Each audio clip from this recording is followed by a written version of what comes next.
আসসালামু আলাইকুম। সবাই কেমন আছেন? তো আজকে অষ্টম রোজা। আমি কয়দিন ভিডিও দিতে পারিনি। প্রতিদিনের ইফতারের ভিডিওটা আপনাদের দিতে চাইছিলাম কিন্তু দিতে পারিনি। তো আজকে অষ্টম রোজার ইফতারের ভিডিও। এই যে শরবত নিয়েছি। শরবতের মধ্যে যে লেবুটার রস দিয়েছি সেই লেবুর ছাল নিয়েছি আমি ভাতের সাথে খাবো সেজন্য।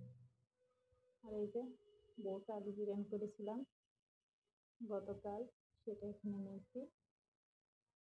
আর এই যে গতকালের ডাঁটা, বেগুন, টমেটো, আলুর ঝোল করেছিলাম সেটা এখানে নিয়েছি। তো আর এখানে এই যে ভাত। আর এই যে এটা দেখতে পাচ্ছেন, এটা সুজি। আমাকে কিন্তু অনেকদিন হলে মিষ্টি খেতে মন চাচ্ছে। তো শেয়ার করার, তো ঘরে একটু সুজি ছিল ফ্রিজের মধ্যে। তো সেই সুজিটা আমি একটু দুধ দিয়ে জাল করলাম, পাতলা করে করছি।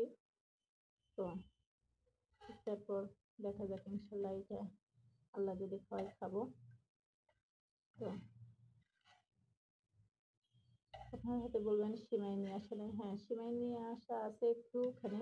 ওইটা কেউ যদি মানুষজন আসে তো সেই জন্য আমি রেখে দিছি, হঠাৎ করে হাতের কাছে পাবো না। তো ছোট্ট একটা সিমাই, মানে 150 গ্রাম, সেই সিমাইটা আমি রেখে দিচ্ছি, কারণ হঠাৎ করে মানুষজন আসলে তাকে সম্মান করা যাবে।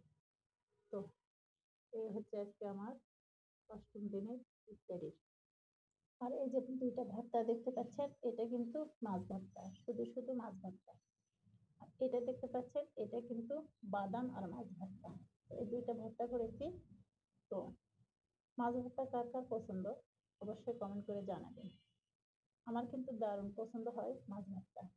কারণ মাছ মাংস না হলো, স্পেশাল কোনো খাবার না হলো, সাথে যদি একটু মাছ ভর্তা থাকে কিংবা কোনো ভর্তা থাকে, তাহলেই কিন্তু আমাদের মতো মধ্যবিত্তদের সুন্দর একটা খাবার হয়।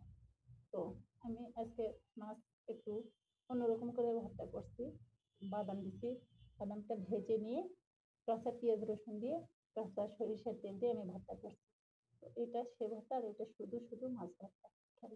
কাঁটাগুলো আলাদা করে বেছে নিয়েছি।